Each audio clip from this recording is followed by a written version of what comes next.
Vamos orar.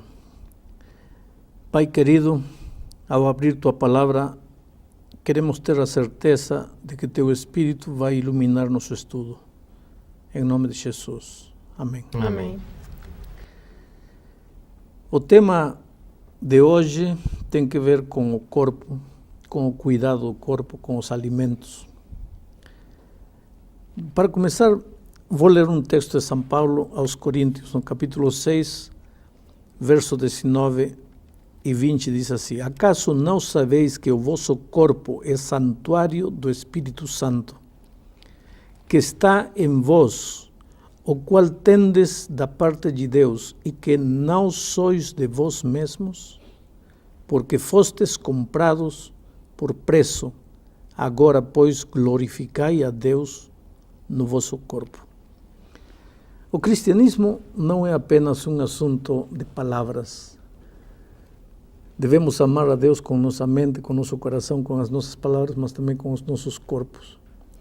São Paulo diz que nosso corpo é uma espécie de templo, de santuário do Espírito Santo. Quando estudamos o tema do Espírito Santo, vimos que o Espírito deseja habitar na gente, deseja morar na gente e controlar nossa vida, guiar nossa vida, dirigir nossa vida.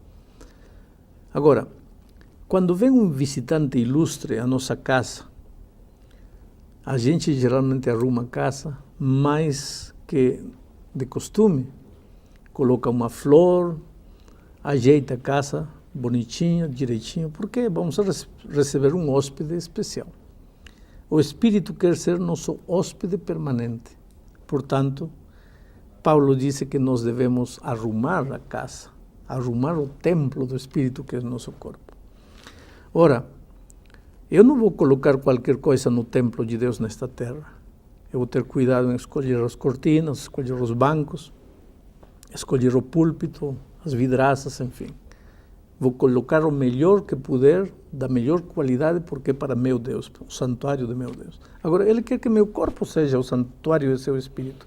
Portanto, eu devo cuidar com minha alimentação, com aquilo que bebo, com o que respiro, com a maneira como cuido este corpo, fazer exercícios, enfim.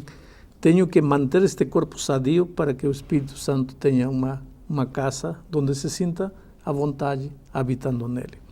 Agora, na palavra de Deus, Ele nos deu muitas indicações de como devemos cuidar nosso corpo. Por exemplo, aqui em Gênesis capítulo 1, versículo 29, quando Deus criou ao homem, versículo 29 diz: E disse Deus ainda: Eis que vos tenho dado todas as ervas que dão semente e se acham na superfície da terra, e todas as árvores em que há fruto que dê semente, isso vos será para mantimento.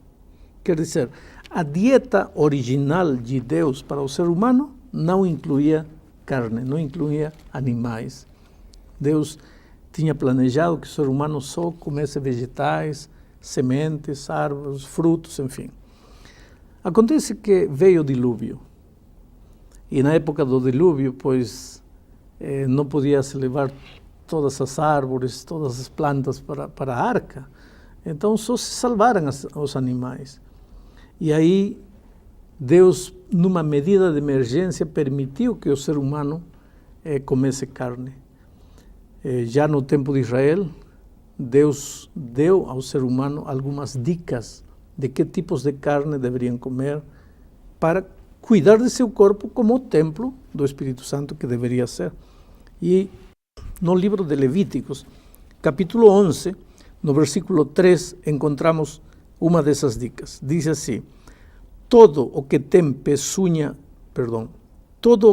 unha fendida e o casco se divide em dois e rumina entre os animais, esses comereis. Deus está dizendo aqui que dos animais nós podemos comer todos os animais que têm unha fendida e que rumina. Como, por exemplo, o boi, ele tem unha fendida, rumina. O cordeiro tem unha fendida, rumina. Mas o porco, ele tem unha fendida, mas ele não rumina. O cavalo, nem rumina, nem tem unha fendida. O cachorro, nem tem unha fendida, nem rumina. Então, Se eu quero cuidar meu corpo como templo do Espírito Santo, devo evitar comer cachorro, cavalo, porco. E posso aceitar a medida de emergência de Deus e comer cordeiro ou boi, que são as carnes que Deus permitiu numa medida de emergência para o povo, para seu povo nesta terra. Agora, no versículo 9 do capítulo 11 de Levíticos diz assim: de todos os animais que há nas águas, agora está falando dos peixes, não? Dos animais que há nas águas, de todos os animais que há nas águas, comereis os seguintes: todo o que tem barbatanas e escamas nos mares e nos rios, esses comereis. O camarão vive debaixo d'água, mas não tem nem barbatana, nem escama. O caranguejo não tem nem barbatana, nem escama. Já o badejo tem escama e barbatana. O tiburão não tem barbatana, eu acho, mas não tem escama. Enfim, aqui estão as dicas para a alimentação daqueles que querem cuidar seu corpo, para que o corpo seja o templo do Espírito Santo. Mas não tem que ver somente com comida, tem que ver com a respiração, tem que ver com beber uma quantidade suficiente de água, tem que ver com fazer exercício, tem que ver com ser temperante no trabalho, em tudo, tem que ver com descansar um número adequado de horas por dia.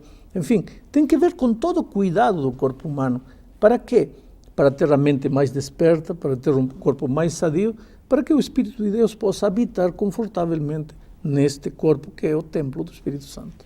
Pastor, é muito interessante tudo isso que o senhor falou, mas tem uma passagem na Bíblia que eu acho muito clara com relação a esse assunto. Está em Marcos, capítulo 7, versos 18 a 20. E lá diz que não contamina, o que entra pela boca não contamina, mas sim o que sai.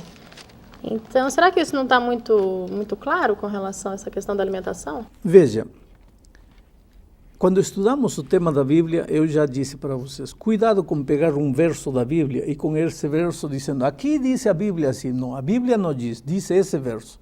Para você entender o que esse verso está dizendo, tem que ler o capítulo todo.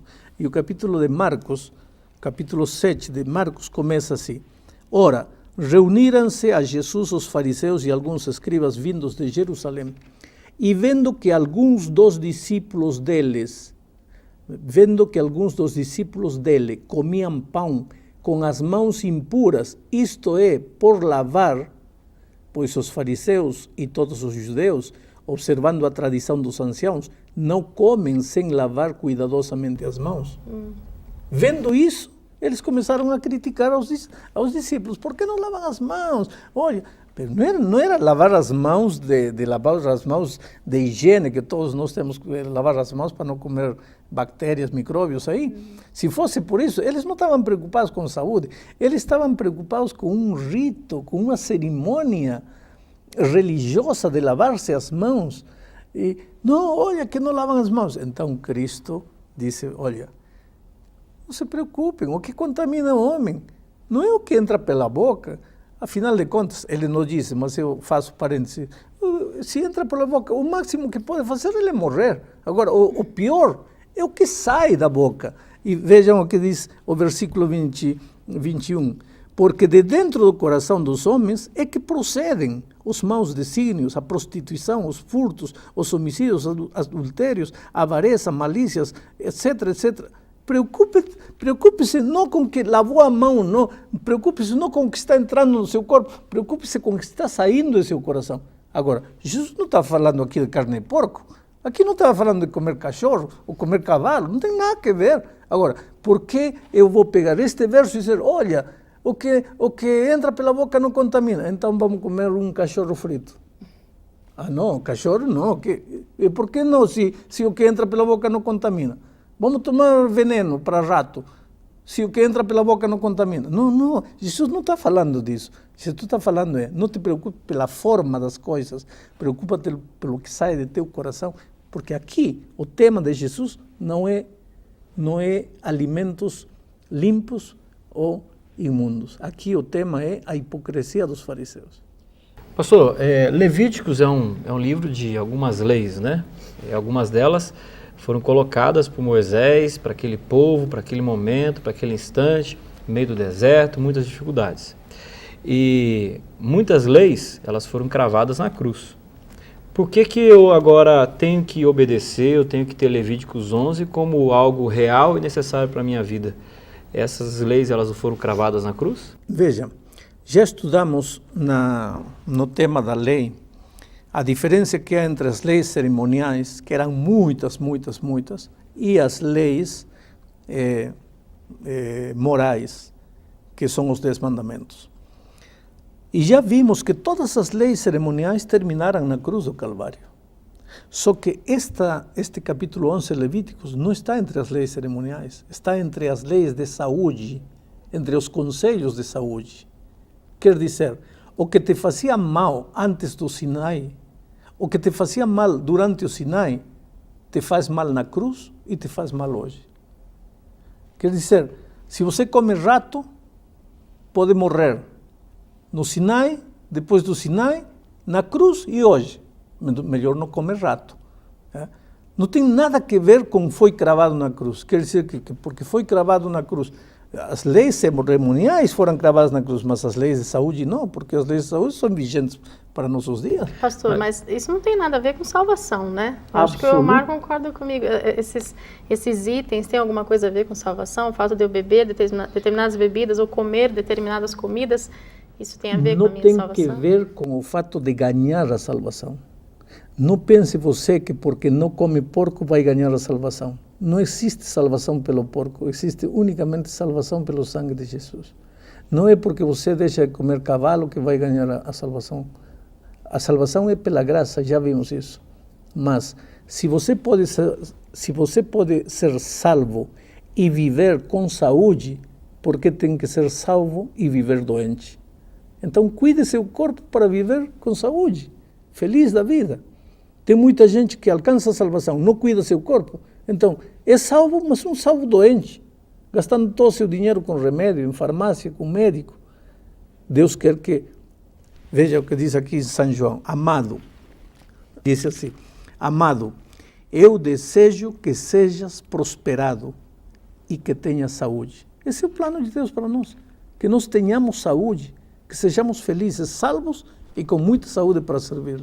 É que quando eu olho, por isso que eu fiz aquela pergunta para o senhor, pastor, a lista de Levíticos 11, e aí vem separando o que eu posso comer do que eu não posso comer, e vejo Atos capítulo 10, que está falando a respeito de Pedro, né? Pedro agora estava ali dormindo, tal, teve um sonho, e só um pedacinho desse sonho, me permita, ali, Atos capítulo 10, versículo 12, diz assim, ó, contendo no versículo 11 antes. Então viu o céu aberto e descendo objeto como se fosse um grande lençol, o qual era baixado à terra pelas 4 pontas, contendo toda a sorte de quadrúpedes, répteis da terra, aves do céu. E aí ele ouve uma voz. E ouviu-se uma voz que se dizia a ele, levanta-te, Pedro, mata e come. Então eu não consegui agora, está comendo tudo, né? Todos os quadrúpedes, répteis. Levíticos 11 não pode comer isso. Agora em Atos capítulo 10 pode comer.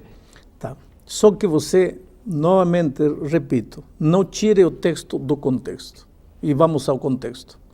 Aqui é uma visão que Pedro está recebendo. É uma visão. E o versículo 17, tem que ler tudo, não pode ler só o versículo anterior.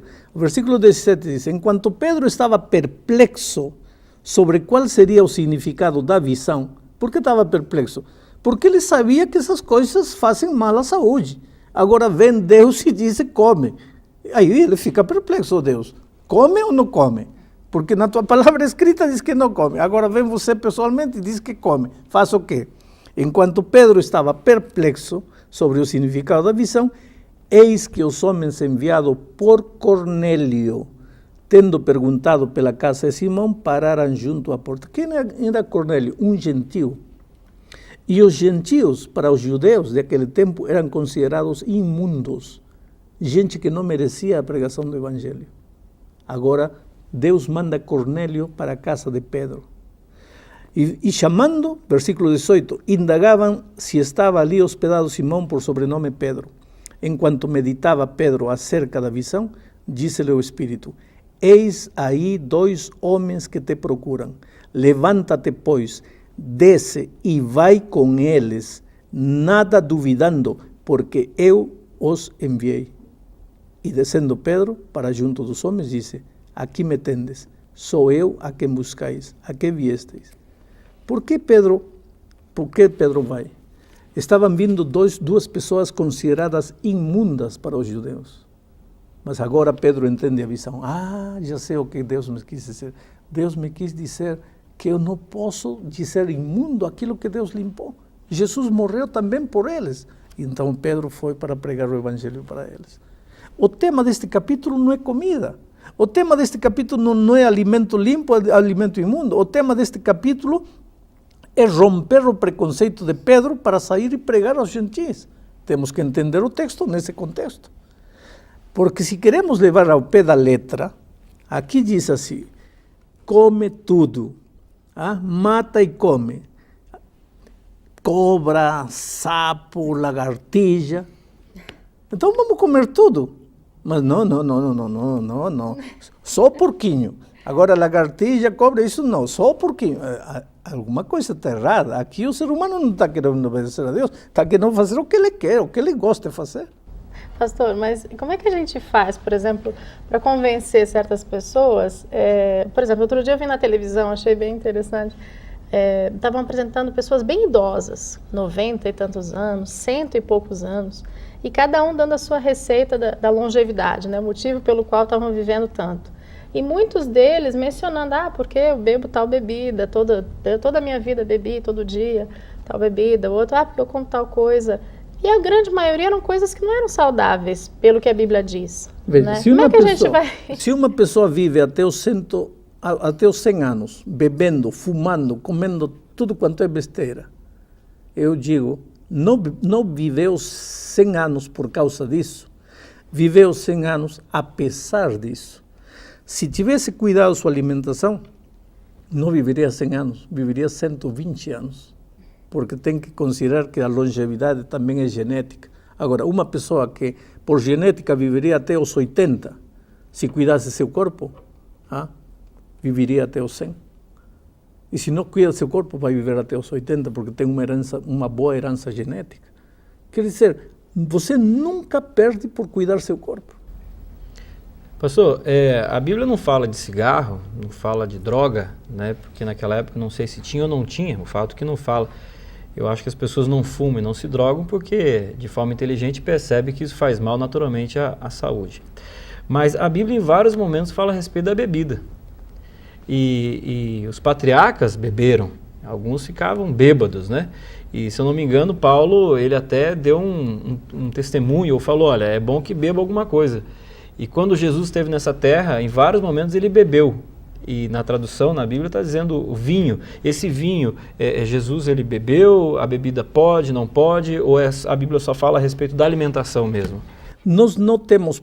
É verdade que muitos patriarcas beberam, se embebedaram, fizeram papelões bêbados, mas é também verdade que as consequências desses atos foram tristes para eles. Tristes. A Bíblia registra isso, não tenho tempo para explicar tudo. Cristo bebeu suco de uva. Cristo não bebeu vinho. Não temos um registro bíblico que nos dê sequer a mínima luz para pensar que Cristo bebeu álcool. Não tem isso. E evidentemente é contundente o ensinamento de Provérbios quando diz: não olhes para o vinho quando fica vermelho, atrativo diante de teus olhos. A ordem divina nos princípios eternos de sua lei é não matarás. Qualquer coisa nociva que entra ao corpo está matando o corpo. E quero terminar dizendo para você que teu corpo é templo do Espírito Santo. E um dia você vai ter que dar contas a Deus de como administrou o corpo. E não é só um dia diante de Deus, sino que nesta terra, se você cuidar de seu corpo, vai usufruir melhor a vida e vai ter uma percepção espiritual mais aguçada para as coisas espirituais. Vai sentir um deleite especial em orar, em estudar a Bíblia, quer dizer, vai crescer em sua experiência cristã. Não é só o mandamento de Deus. Já disse que todas as instruções divinas são para seu bem. Que Deus abençoe você para que o Espírito ajude a fazer germinar esta sementinha plantada em seu coração.